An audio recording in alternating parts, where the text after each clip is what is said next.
ናይ ሓደ ሰብ ሞራል ምትንካፍ ማለት ናይ ክርስቶስ ቤተ መቅደስ ምህዋኽ ማለት እዩ።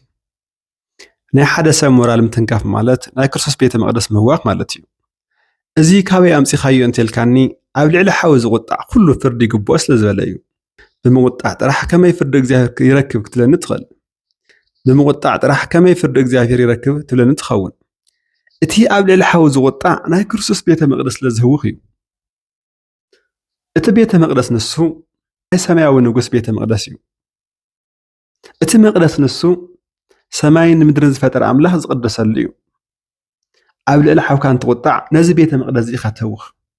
ነቲ ሰብ ጥራሕ ዘይኮንካስ ነቲ ኣብቲ ውሽጢ ልቢ ሰብ ዝምስገን ኣምላኽ ኢኻ እውን ተውኽ። እዚ ቤተ መቅደስ እዚ እንታይ እዩ ዝደሊ? እዚ ቤተ መቅደስ ሰረቱ እምነት፣ ስፍሓቱ ሰላም፣ ጉልላቱ ፍቕሪ።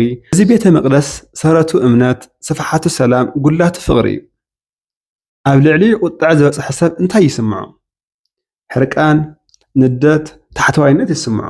እዚ ስምዒት ዝበፅሐ ሰብ ሰላምን ሓጎስን ቅሳነትን ስለ ዘይብሉ ኣብቲ ሰዓት ንሱ እግዚኣብሔር ካብ ምምሳል ወፅዩ ኣሎ ማለት እዩ። ስኻ ብዝተቆጣዕካዮ እግዚኣብሔር ካብ ምምሳል ኣውፂኻዮ ኣለኻ ማለት እዩ። ምክንያቱ ሰብ እግዚኣብሔር ዝመስሎ ብሓጎስን ብፍቕርን ብሰላምን እዩ። ሕጉስ ብምዃኑ እግዚኣብሔር ይመስል። ስኻ ብዝተቆጣዕካዮ ግን ሕጉስ ካብ ምዃን ስለ ዝወፅእ ወዲ እግዚኣብሔር ካብ ምዃንን እግዚኣብሔር ካብ ምምሳል ኣውፂኻዮ ኣለኻ ማለት እዩ። እግዚኣብሔር ካብ ምምሳል ወፅዩ ማለት እግዚኣብሔር ክምስገና ይኽእል እዩ። ስለዚ እግዚኣብሔር ዘይምስገነሉ ባይታ ትፈጥር ኣለኻ ማለት እዩ። ሓወይ ካብ ኩሉ ዝዓቢ ውህብቶ እንታይ ትደሊ? ንዓይ ከም ዝመስለኒ እቲ ዝዓበየ ውህብቶ ፅቡቕ ስብእና ምቕባል እዩ። ፅቡቕ ስብእና እንትረኽቦ ከዓ ኣብ ልዕሊኻ ዝበፅሐካ በደል ክንዲ ምንታይ ከም ዝጎድእ ተረዲኻ ኣብ ልዕሊ ሰብ ኣይትገብሮን።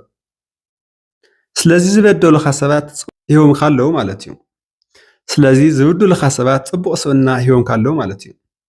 ብምዃኑ ሞራል ሓደ ሰብ ምትንካፍ ናይ ክርስቶስ ቤተ መቅደስ ምህዋኽ ምዃኑ ስለ እትርዳእ ክንዲ ምንታይ እቲ ቤተ መቅደስ ዘውኽ ምዃኑ ስለ እትርዳእ ንሞራል ሰብ ተጠንቂቕካ ትነብር ማለት እዩ።